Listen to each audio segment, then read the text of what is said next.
Velocidad. Cuando hablamos de velocidad, nos referimos a todo movimiento realizado por un objeto o partícula, a través del espacio. Ya sea dicho movimiento lineal, circular, o acelerado. Que no es lo mismo que hablar de la rapidez, con la que se produce un suceso. De la misma forma que no sería igual, hablar de un suceso acaecido en un laboratorio de alguna universidad, que del mismo suceso acaecido en un laboratorio, situado en una nave, que se desplaza 280.000 kilómetros por segundo, a través del espacio. Como es obvio. El movimiento es algo inherente al universo, a los objetos que éste contiene, y por supuesto, a sus partículas componentes. Y todo está relacionado, puesto que el movimiento de sus partículas componentes, o lo que es igual, la frecuencia de las mismas, es sensible a los cambios de velocidad que un objeto pueda realizar, desplazándose a través del espacio. Dado que todo objeto contenido en el universo, posee cierta información espacio-temporal, que varía con la velocidad. Antes hablamos de los microsucesos que forman parte inseparable de un suceso. Donde habíamos descompuesto un suceso, en otros más pequeños. Pero si nos damos cuenta, dichos microsucesos pueden seguir descomponiéndose en otros microsucesos todavía más pequeños. De manera que siempre podríamos descomponer un microsuceso, en otros más pequeños. Y así sucesivamente, hasta llegar a los microsucesos más pequeños que se puedan producir en todo el universo. Es decir, las partículas elementales, que forman parte inseparable del suceso en su totalidad. Esto quiere decir, que la rapidez con la que se producen los cambios en un suceso, está directamente relacionada con la frecuencia de sus partículas elementales, y con la velocidad a la que se desplazan estas a través del espacio. De manera que si aceleramos una nave espacial, hasta una velocidad cercana a la luz, la frecuencia de sus partículas elementales disminuiría. Y por tanto, la rapidez con la que se produciría un suceso en su interior, disminuiría igualmente. Como ya se habrán dado cuenta, hablamos de la dilatación temporal, expresada en la teoría de la relatividad de Einstein. Pero con una salvedad. En dicha teoría se habla solo de la dilatación temporal. Y aquí, hablamos de la dilatación espacio-temporal. Algo que no solo afecta al estado temporal de un suceso, sino que también afecta a su volumen espacio-temporal. Ahora bien, ¿qué es esto del volumen espacio-temporal? Observemos con atención, la forma en que la velocidad influye sobre la frecuencia, de las partículas elementales, que forman parte de un suceso. Como puede verse, la velocidad afecta a la frecuencia de dichas partículas. Y a su vez, dicha frecuencia afecta a la rapidez con la que se produce un suceso. Ahora bien, la frecuencia de las partículas elementales, no solo afecta a la rapidez con la que se produce un suceso, sino que también afecta al espacio que ocupa dicho suceso en su totalidad. Dado que toda frecuencia, está asociada ineludiblemente, a un campo de fuerzas. Lo que quiere decir, que si por ejemplo, aumentamos la velocidad de una nave, a través del espacio, no solo estaremos disminuyendo la frecuencia de sus partículas componentes, sino que también estaremos disminuyendo, la fuerza que generan los respectivos campos de fuerza, generados por todas y cada una de las partículas elementales, que forman parte de dicha nave. ¿Y qué pasa si disminuimos la fuerza con que se atraen unas partículas a otras? Pues que la distancia que separa unas partículas de otras, aumentará. Dado que la fuerza con la que se atraen entre ellas es menor. Lo que afectará al tamaño del átomo, que aumentará. Lo que a su vez, repercutirá en el tamaño de la nave espacial, que aumentará de tamaño. Aunque dicho aumento de tamaño, no pueda percibirse a simple vista, puesto que incluso los seres que viajen en su interior, habrán aumentado igualmente de tamaño, y en igual proporción. Ahora, imagínese un ser humano con un tamaño 2 veces superior a lo normal. Tendrá un corazón 2 veces más grande, que late 2 veces más lento. Asimismo, podemos observar, que al aumentar el tamaño de un objeto, su masa también aumentará.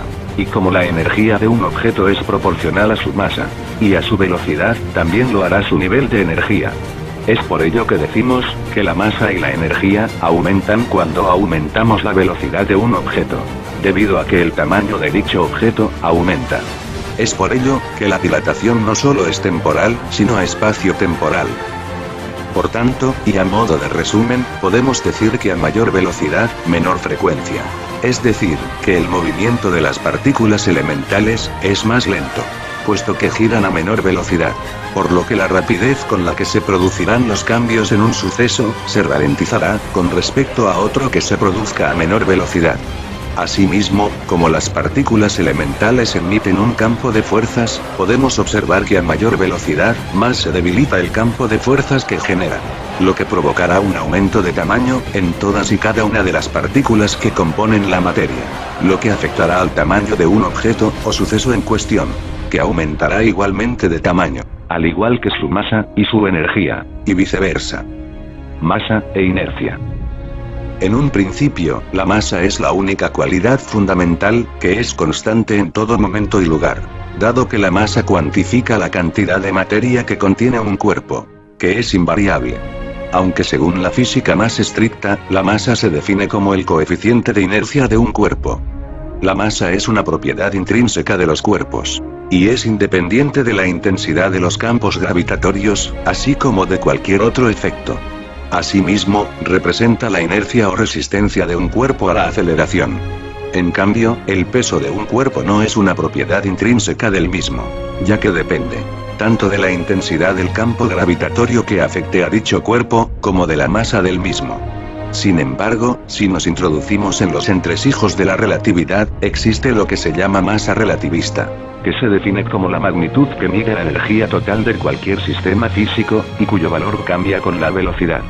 Entrando de lleno en la relación de equivalencia entre masa y energía. De tal forma que la masa relativista de un sistema es directamente proporcional a su energía, y a su velocidad. Y como la energía de un cuerpo puede cambiar, el valor de su masa quedará entonces determinado en cada instante, por su contenido de energía. Por tanto, a mayor energía, mayor será su masa relativista. Aunque si la masa se define como el coeficiente de inercia de un cuerpo, deberíamos de empezar a preguntarnos, si la masa de un cuerpo es algo real. Algo que tiene existencia por sí mismo. Dado que la inercia no representa a la materia, sino que representa una fuerza. Puesto que si tomamos la definición de inercia como la resistencia que ofrece todo objeto a ser acelerado, podemos ver que dicha resistencia la puede causar tanto un objeto como una fuerza. Por lo tanto, lo más adecuado sería decir que la masa es una condensación de fuerzas.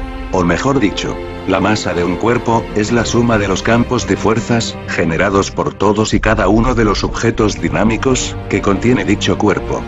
Y quien dice masa, dice materia. Es decir, que la materia tampoco es algo que tenga un significado real, algo que tenga consistencia por sí misma, puesto que aunque la cantidad de materia de un cuerpo sea constante, y la masa no, las dos hacen referencia a lo mismo, a la cantidad de elementos que constituyen un objeto. Y estos elementos no son, sino condensaciones de fuerzas. Por tanto, haremos una distinción entre masa y masa relativista, de manera que la masa de un objeto vendrá definida por la cantidad de elementos que contenga dicho objeto. Por el contrario, la masa relativista dependerá del contenido total de energía de dicho objeto, que cambia con la velocidad, de manera que a mayor velocidad, mayor será su masa relativista. Y ya que hablamos del nivel de energía de un objeto, explicaremos la relación existente entre el nivel de energía y la temperatura de un objeto. Como habrán podido observar, la frecuencia generada por los objetos dinámicos puede variar, ya sea por medio de la temperatura o de la velocidad. De manera que cuando aumentamos la temperatura de un objeto, lo que estamos haciendo en realidad es aumentar su nivel de energía. Ahora bien, ¿qué sucede cuando aumentamos la velocidad de un objeto? Pues que su nivel de energía aumenta, por lo que todo aumento del nivel de energía conllevará un aumento de velocidad en sus partículas componentes, puesto que todo nivel de energía está asociado a una velocidad determinada. De modo que cuando calentamos un objeto, sus partículas comienzan a vibrar y a moverse más rápidamente, precisamente porque el nivel de energía que le estamos aplicando corresponde a una velocidad superior a la que tienen en ese momento. Por otro lado, la masa de un objeto también puede aumentar, no ya por el efecto del aumento de velocidad de un objeto, sino por el simple aumento de los campos de fuerzas que generan los objetos dinámicos, ya que dichos objetos generan una frecuencia con un campo de fuerzas asociado. Y dicho campo de fuerzas aumenta cuando aumentamos su frecuencia, cuando aumentamos la intensidad de su campo de fuerzas, cuando disminuimos su temperatura, o cuando disminuimos su velocidad de traslación. de manera que si aumenta la fuerza de atracción de dichos objetos, atraerán con más fuerza a las partículas y materia que tengan a su alrededor. Por lo que su masa tendrá tendencia a aumentar, por medio de la acreción de materia. Que es precisamente lo que ocurre por ejemplo, con los agujeros negros. Que son objetos que aumentan de masa, debido a su alta frecuencia, y a su gran intensidad de masa. Lo que genera un fuerte e intenso campo de atracción.